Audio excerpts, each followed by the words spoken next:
ሰላም ሰላም እንደምን አላችሁ? እግዚአብሔር ሰዎች እግዚአብሔር ይመስገን ደህና ነኝ። እንኳን ለጌታችን ለመድኃኒታችን ለኢየሱስ ክርስቶስ ለዐቢይ ጾም አምስተኛ ሳምንት ደብረ ዘይት እንኳን አደረሳችሁ።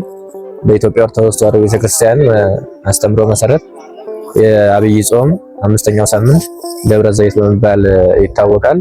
ይኸውም አምላካችን መድኃኒታችን ኢየሱስ ክርስቶስ በመዋዕለ ሥጋዌ በሚያስተምርበት ጊዜ በደብረ ዘይት ተራራ ላይ ሆኖ ለሐዋርያት በጠየቁት መሰረት ያስረዳቸው ቦታ ነው። ሐዋርያት ምን ብለው ጠየቁት?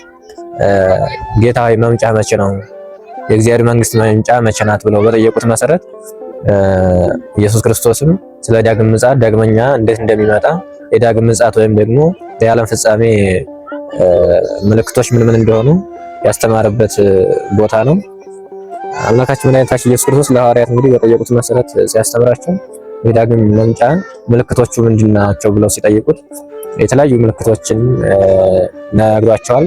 ከነዚህ መካከል እንግዲህ መንግስት በመንግስት ላይ መነሳት፣ ህዝብ በህዝብ ላይ መነሳት፣ ረሃብ፣ ቸነፈር፣ የተለያዩ አሰቃቂ ነገሮች መፈጠር፣ የምድር መናወጥ፣ ፀሐይ፣ ጨረቃ እነዚህ ሁሉ መናወጥ፣ የተለያየ ምልክት መኖር ለዚህ ዓለም ፍጻሜ መጀመሪያዎች እንደሆኑ የምጥ መጀመሪያዎች ናቸው ብሎ ተናግሯል ማለት ነው። ከዚህም በኋላ ደግሞ እነዚህ ከሆኑ በኋላ ሐሳዊ መሲህ በመጨረሻው ጊዜ እንደሚመጣ በዚህ ዓለም ላይ ለ3 ዓመት ከ6 ወር ለ42 ወር እንደሚገዛ እንደሚኖር ከዛም እንደሚጠፋ የተናገረበት ነው ማለት ነው።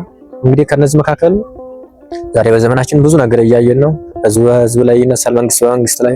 እዚህ ሀገራችን ኢትዮጵያ ሳይቀር ብዙ ጦርነቶችን፣ ብዙ የሰው ሞቶችን በየቀኑ በየጧቱ የምንሰማው ዜና የሞት ዜና ነው። ይሄ ሁሉ እንግዲህ ዓለም ፍጻሜ መጨረሻ መሆኑን ይናገራል ማለት ነው። ከዚህ በተጨማሪ እንግዲህ 7ቱ አርእስተ ኃጣውእ የሚባሉ አሉ፣ ለዓለም ፍጻሜ ምልክቶች ማለት ነው። ለምሳሌ የቃየል አቤልን መግደሉ፣ ወንድሙ መግደሉ ዛሬ እንደምናየው በዚህ ዓለም ላይ ወንድሙ ሲገድል እናያለን በብዙ ቦታ ማለት ነው። ይሄም አንድ ምልክት ነው።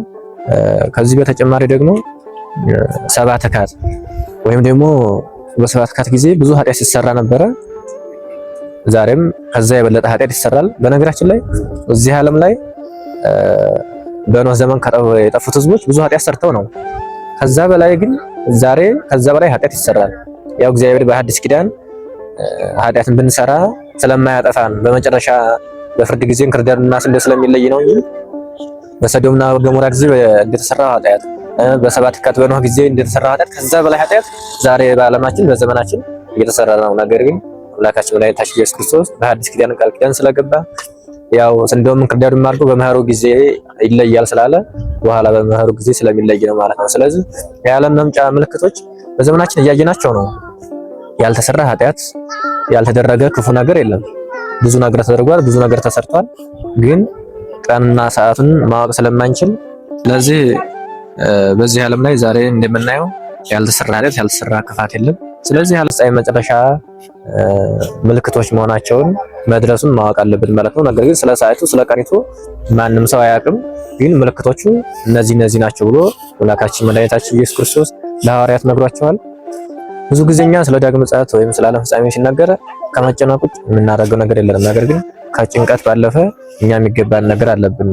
ምንድነው ያለው? ተጨነቁ ሳይሆን ያለው ዲላዋኒክሙ ነበሩ፣ ተዘጋጅታችሁ ጠብቁ ነው የተባለው። ስለዚህ እንዴት ነው የምንዘጋጀው?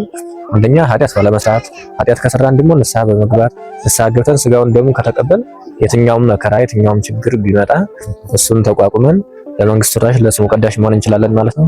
ስለዚህ አምላካችን መድኃኒታችን ኢየሱስ ክርስቶስ ፈቅዶልን ንስሐ ገብተን ስጋውን ደግሞ ተቀብለን ለመንግስቱ ወራሽ ለስሙ ቀዳሽ እንድንሆን የእሱ መልካም ፈቃድ ይሆንልን። ወስብሐት ለእግዚአብሔር።